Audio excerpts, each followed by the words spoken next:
Make your target and look straight.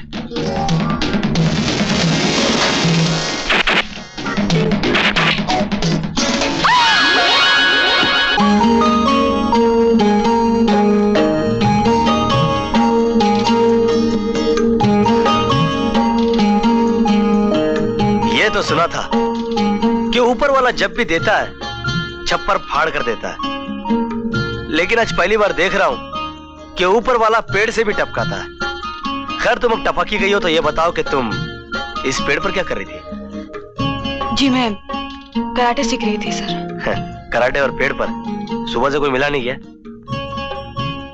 अगर आपको यकीन नहीं आता तो। अरे वाह, लेकिन तुम ये कराटे सीखना क्यों चाहती हो? इसके पीछे एक लंबी कहानी है सर। अगर आप जानना चाहते हैं तो चलिए मेरे साथ। चलो। दुनिया में मर्द लाख ईमानदार होगा तो सड़क पे पड़े हुए 50 या 100 रुपए की नोट छोड़ देगा, लेकिन एक अकेली जवान अनाथ लड़की को कोई नहीं छोड़ता। ये छोटा सा घर मेरा तन और मन छुपाने की एक ही जगह है। इसे तुम ड्राइंग रूम समझ लो, डाइनिंग रूम समझ लो या बेडरूम, पर इस दुनिया में मेरा जो कुछ भी है बस यही है। और जो बहुत कुछ था उस कमीने ने छीन लिया। छीन लिया? किसने?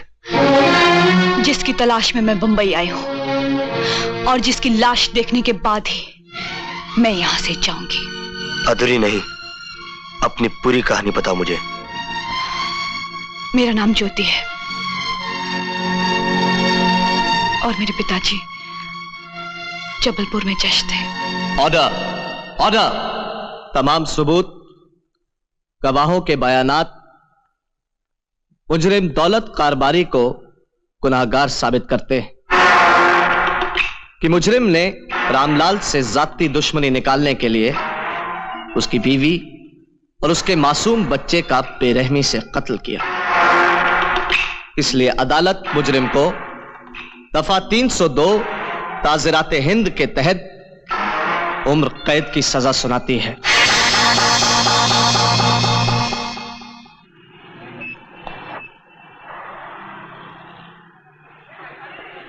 जज साहब, आपने बहुत गलत सजा दी है। काले नाग को पिटारे के अंदर रखा जाता है, सलाखों के पीछे नहीं। और जिस दिन सलाखों के पीछे से मैं सरक गया उस दिन तुम्हारी होने वाली बेवा और यतीम बेटी को बहुत याद आऊंगा। फिलहाल तो तुम जेल की सलाखों के पीछे बैठकर ऊपर वाले को याद करो। सलाखें बहुत मजबूत होती हैं, वहां से भागना इतना आसान नहीं होता।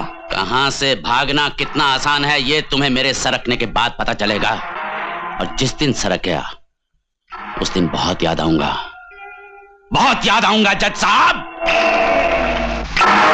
बहुत याद आऊंगा जज साहब।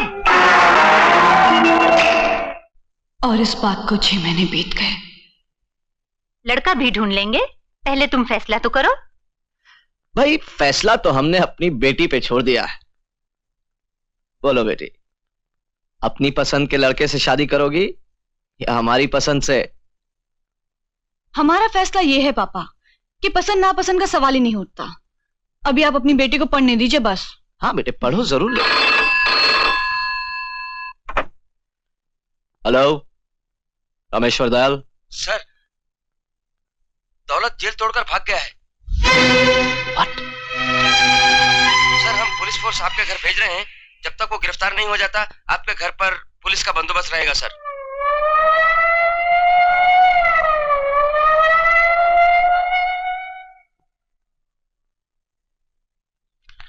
भी कमाल करते हैं पापा। एक दिन मॉर्निंग वॉक पे नहीं जाएंगे तो आपकी सेहत बिगड़ जाएगी क्या? जब तक वो मुजरिम गिरफ्तार नहीं हुआ था आप हरगिज बाहर नहीं जाएंगे। देखो बेटी, जैसे कि कोर्ट में कानून होते हैं, वैसे ही आदमी की जिंदगी में भी नियम कानून होने चाहिए। न मुजरिमों के डर से कोर्ट का कानून बदलता है, न मैं अपनी जिंदगी के कानून बदलूंगा। ठीक है सर, मैं आपके साथ 2 पुलिस कांस्टेबल भेज देता हूँ। अच्छा भाई, अब तो खुश हो ना? जल्दी आना। हाँ। साहब के साथ जाओ।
मम्मा, मम्मा,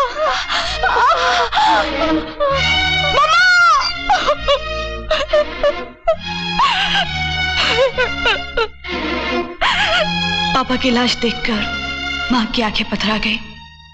ऐसी पथराई कि फिर माँ ने पलक तक ना झपकाई। माँ पापा से बहुत प्यार करती थी। भगवान के पास पापा को कौन प्यार देगा, शायद ये सोचकर माँ भी उनके साथ चली गई।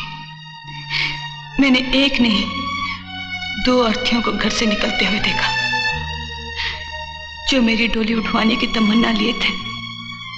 उनकी अर्थियों को मैं तब तक खड़ी देखती रही जब तक और जहां तक मेरी नजरें देख सकती थी। आज भी मेरी आंखें उन अर्थियों को जाते हुए देख रही हैं, और आज भी मेरी आंखें उस खूनी दरिंदे को तलाश कर रही हैं। सुना है बंबई शहर में इंसान और हैवान दोनों को छुपने की जगह मिलती है। यहां की भीड़ में सारे चेहरे अनजान हो जाते हैं, पर मैं इस भीड़ में भी उस चेहरे को पहचान लूंगी। मुझे खबर मिली है कि वो हत्यारा यहीं इसी शहर में छुपा है। मेरे पास उसकी एक पुरानी तस्वीर है। देखो, शायद तुमने कभी कहीं इसे देखा हो। इसके चेहरे को तो दिमक खा गई है। धड़ देखकर मैं कैसे पहचान सकता हूँ? धड़ सिर्फ इसलिए रह गया है क्योंकि इसका सर मैं काटूंगी, और इन हाथों से उसे खत्म करने के लिए मैं कराटे सीखना चाहती हूँ। ज्योति, कराटे सीखना एक तपस्या है। हाथों को तपाकर इन्हें फौलाद बनाना पड़ता है। क्या तुम इस आग में कूद सकोगी? जिस आग में मैं तप रही हूं उसकी तपिश इस आग से बहुत ज्यादा है। तो फिर मेरा भी ये वादा है, आज से तुम्हारी ये जंग शुरू।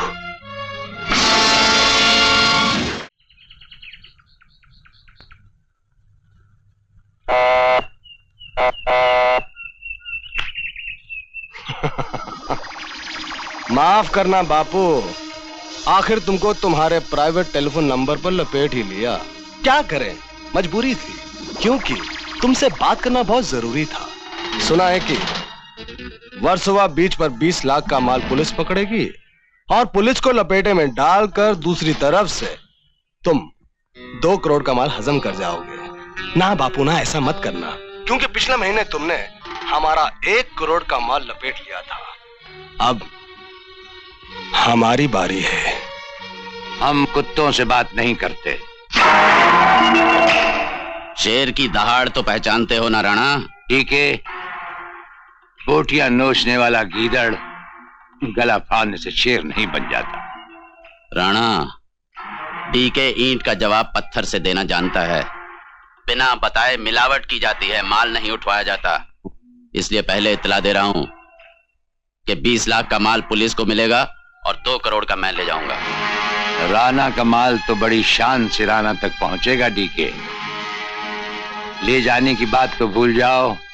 अगर तुमने गलती से उसे कहीं देख भी लिया तो हम तुम्हें ऐसी मौत मारेंगे, तुम्हारी आने वाली नस्लों की नींद भी उस मौत के खौफ से उड़ जाएगी।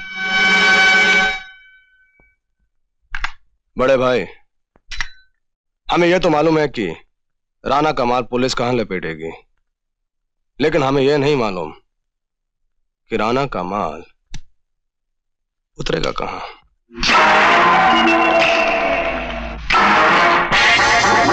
मनोरी आइलैंड पर।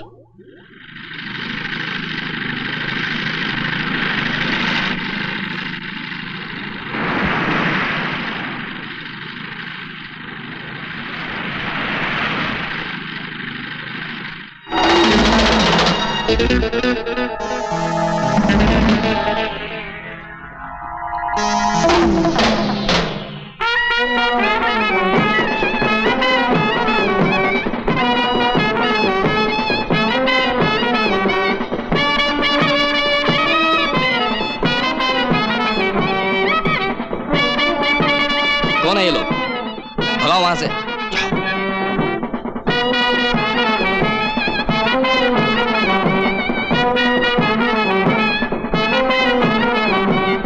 रुक जाओ, तुम लोग आगे नहीं जा सकते।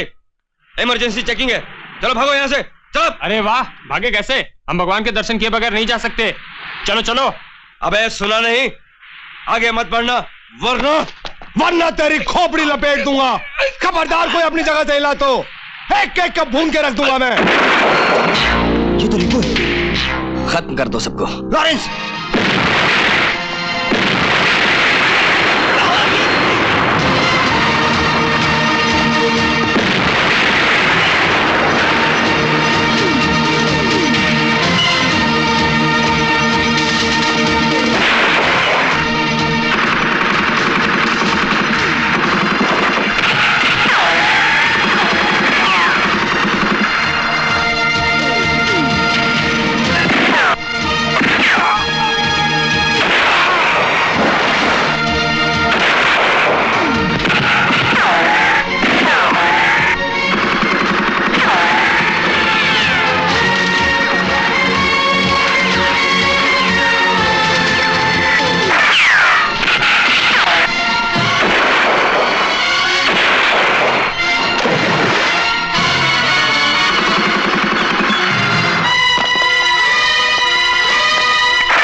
छोटू, बिल्कुल सही वक्त पर आए तुम। लपेट लो इस माल को। तुम्हारे 25 लाख जो उस कमीने राणा ने तुमसे हथियार लिए थे। वाह भैया, क्या बात है। भाई ने भाई का पैसा अच्छा वसूल किया। सोनू, राणा का माल कहाँ उतरता है मुझे आज तक पता नहीं चल सका। फिर तुझे ये राज कैसे मालूम हुआ? रघु से। रघु भैया, ये राणा का खास आदमी है और मेरा नया बिजनेस पार्टनर। ऐसे ही राणा के राज बताते रहो, ज्यादा फायदे में रहोगे। अच्छा तो मैं चलूं? हाँ, आओ रघु। राणा, अब तेरा कोई राज राज नहीं रहेगा। जिस माल पर राणा का हक हो, उस माल को हजम करने के लिए फौलाद का पेट चाहिए। हम उस भेड़िए के हलक में एक ही उंगली डालकर उसके हलक से अपना माल खींच निकालेंगे। शायद डी के जानता नहीं कि राणा की शतरंज का घोड़ा अढ़ाई घर नहीं चलता, सीधे राजा को मारता है।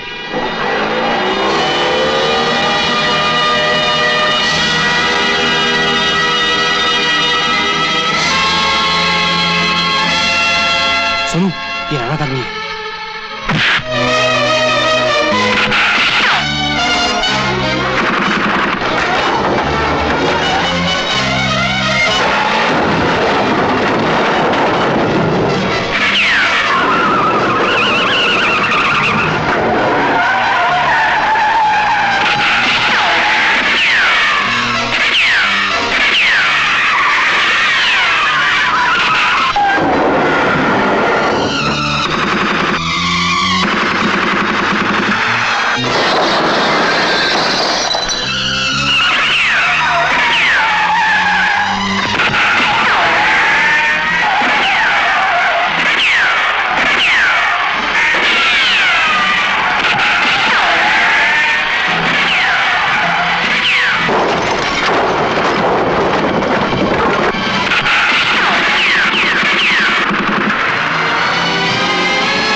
डीके, ये पेटी हमने भेजी है। इसे तुम्हारे आदमी ले जाना भूल गए थे। इसकी कीमत सिर्फ 25 लाख रुपए है। राणा, मैं तेरी पूजा करोगे? हाँ डीके, जब मौत करीब होती है तो यमराज के साथ साथ लोग राणा को भी याद कर लेते हैं। और आखिरी बार सुन लो, अब तुम चाहे माल की पेटियां पाताल में या आसमान में छुपा दो, पर 24 घंटे के अंदर अंदर राणा अपना माल ले जाएंगे।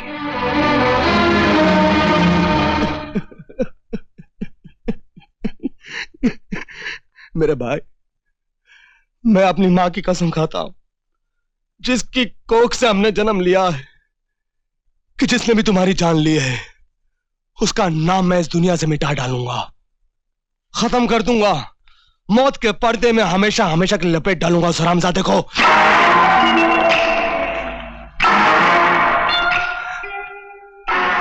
हमारे धंधे में आंसुओं के साथ कोई रिश्ता नहीं होता।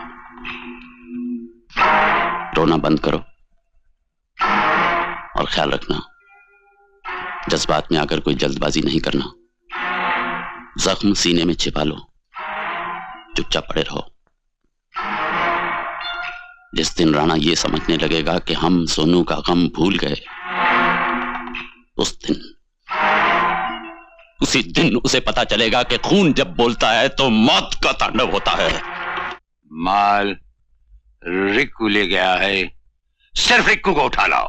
सोनू की मौत के बाद रिक्कू बहुत चौकन्ना हो गया राणा साहब, और आजकल 24 घंटे वो अपने घर में दुबका रहता है। उसकी कमजोरियां क्या क्या हैं? शराब और खूबसूरत लड़की। पर यह शौक वो अपने बंगले की 4 दीवारी के अंदर करता है और उसे बंगले से बाहर लाना नामुमकिन। नामुमकिन को मुमकिन बनाने ही का तो दूसरा नाम राना है। आइंदा नामुमकिन का लफ्ज तुम्हारी जबान पर नहीं आना चाहिए। देखो, एक खूबसूरत लड़की का इस्तेमाल करो। राणा साहब, ऐसी एक खूबसूरत लड़की को मैं जानता हूं। लेकिन जिस लड़की को तुम जानते हो वो हमारे लिए काम क्यों करेगी?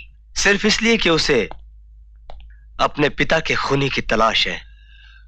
तो फिर उस लड़की से कह दो कि अगर किसी कब्र में भी वो खूनी पड़ा होगा तो हम उसे खोद निकालेंगे।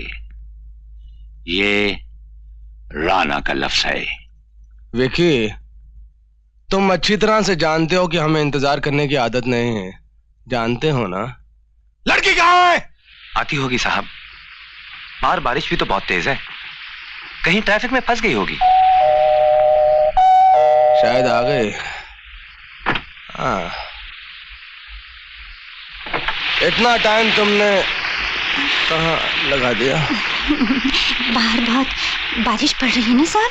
कोई बात नहीं, कोई बात नहीं, कोई बात। कपड़े बदल के आ जाओ। बाथरूम किधर है? उधर है। उधर?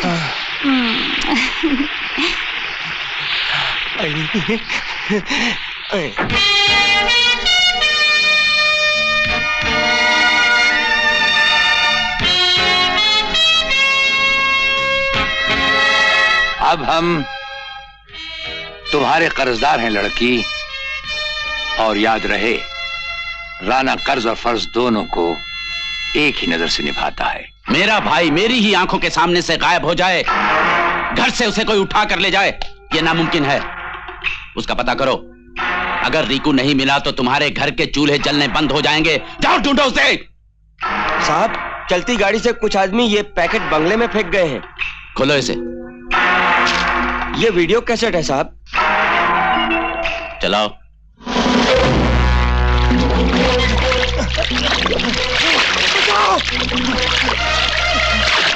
बचाओ! बचाओ!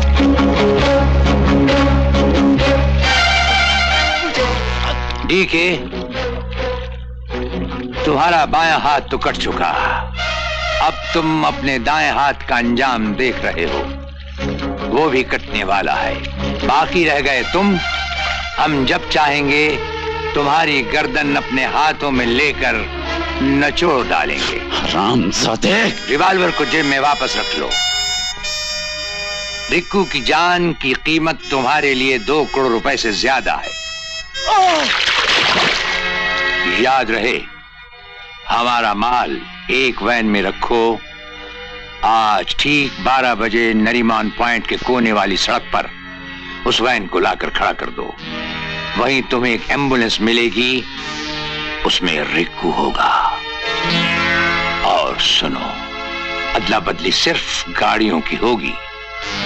और समझ लो, अगर हमारा माल हम तक नहीं पहुंचा तो रिक्कू की लाश तुम तक जरूर पहुंच जाएगी।